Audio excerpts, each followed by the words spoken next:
요한복음 5장 하나님의 말씀입니다. 그 후 예수께서는 유대 사람의 절기가 돼 예루살렘으로 올라가셨습니다. 예루살렘의 양의 문 근처에는 히브리 말로 베데스다라고 하는 못이 있었는데 그 못 주위는 5개의 기둥이 있었습니다. 여기에는 눈먼 사람들, 다리 저는 사람들, 중풍 환자들 중 많은 장애인들이 누워있곤 했습니다. 그들은 물이 움직이기를 기다리고 있었습니다. 주의 천사가 가끔 내려와 물을 휘저어 놓았는데 물이 움직일 땐 맨 먼저 못에 들어가는 사람은 무슨 병에 걸렸든지 다 나았습니다. 거기에 38년 동안 병을 앓고 있던 사람이 있었습니다. 예수께서 그가 거기 누워있는 것을 보시고 또 그가 이미 오랫동안 알아온 것을 아시고 물으셨습니다. 내 병이 낫기를 원하느냐? 환자가 대답했습니다. 선생님, 물이 움직일 때 못에 들어가도록 나를 도와주는 사람이 없습니다. 내가 가는 동안 다른 사람들이 나보다 먼저 물속에 들어갑니다. 그러자 예수께서 그에게 말씀하셨습니다. 일어나 내 자리를 들고 걸어가거라. 그러자 그가 곧 나아서 자리를 들고 걸어갔습니다. 그날은 안식일이었습니다. 그래서 유대 사람들은 병이 나은 사람에게 말했습니다. 오늘은 안식일이니 자리를 들고 가는 것은 옳지 않소. 그러나 그가 대답했습니다. 내 병을 고치신 분이 내게 자리를 들고 걸어가거라 라고 하셨소. 그러자 유대 사람들이 그에게 물었습니다. 당신에게 자리를 들고 걸어가라고 말한 사람이 대체 누구요? 병이 나은 사람은 그분이 누구인지 알 수 없었습니다. 그곳에는 많은 사람들이 있었고 예수께서는 이미 떠나셨기 때문입니다. 나중에 예수께서 성전에서 이 사람을 만나 말씀하셨습니다. 보아라, 내가 다 나았구나. 더 심한 병이 내게 생기지 않도록 이제 다시는 죄를 짓지 마라.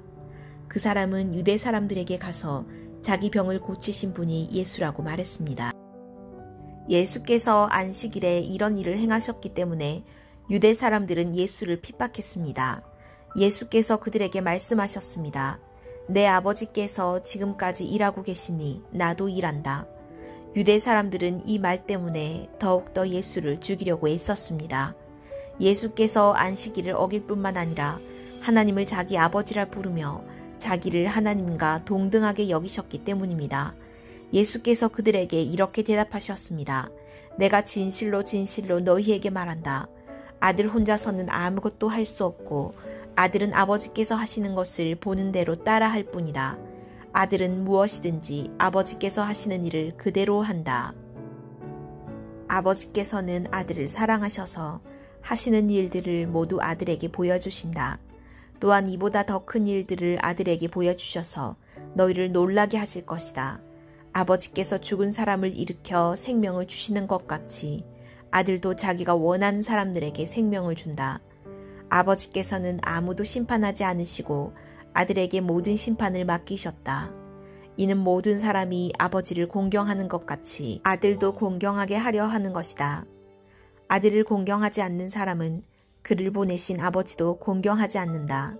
내가 진실로 진실로 너희에게 말한다. 누구든지 내 말을 듣고 나를 보내신 분을 믿는 사람은 영생이 있고 심판을 받지 않는다. 그는 죽음에서 생명으로 옮겨졌다. 내가 진실로 진실로 너희에게 말한다. 죽은 사람들이 하나님의 아들의 음성을 들을 때가 오는데 지금이 바로 그때다. 그 음성을 듣는 사람들은 살 것이다. 아버지께서는 자기 안에 생명이 있는 것 같이 아들에게도 생명을 주셔서 아들 안에 생명이 있게 하셨다. 또 아버지께서는 아들에게 심판할 수 있는 권한을 맡기셨는데 이는 아들이 인자이기 때문이다. 이것에 놀라지 말라. 무덤 속에 있는 모든 사람들이 아들의 음성을 들을 때가 온다. 선한 일을 행한 사람들은 부활에 생명을 얻고 악한 일을 행한 사람들은 부활에 심판을 받을 것이다. 나는 아무것도 내 마음대로 할 수 없다.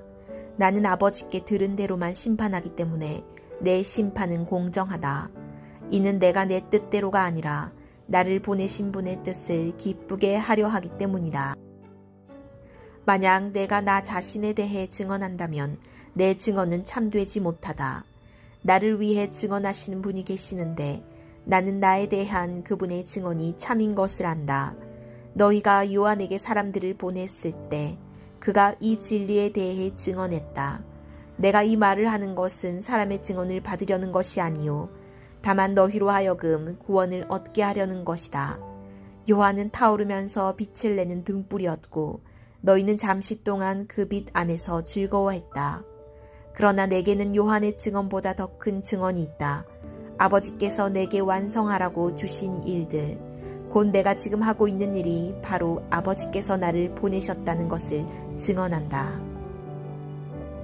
그리고 나를 보내신 아버지께서도 친히 나에 대해 증언해 주신다. 너희는 그분의 음성을 들은 적도 없고 그분의 모습을 본 적도 없다. 또한 그분의 말씀이 너희 안에 있지도 않다. 이는 너희가 아버지께서 보내신 이를 믿지 않기 때문이다. 너희가 성경 안에서 영생을 얻을 수 있다는 생각에 성경을 열심히 연구하는구나. 성경은 바로 나에 대해 증언하고 있다. 그러나 너희는 생명을 얻기 위해 내게로 오려고 하지 않는다. 나는 사람들에게서 영광을 받지 않는다. 나는 너희가 하나님을 사랑하는 마음이 없다는 것을 안다. 내가 내 아버지의 이름으로 왔는데 너희는 나를 영접하지 않고 있다. 그러나 누군가 다른 사람이 자기 이름으로 오면 너희는 영접할 것이다. 너희는 서로 영광을 주고받으면서도 정작 유일하신 하나님으로부터 오는 영광은 얻으려고 하지 않으니 어떻게 믿을 수 있겠느냐.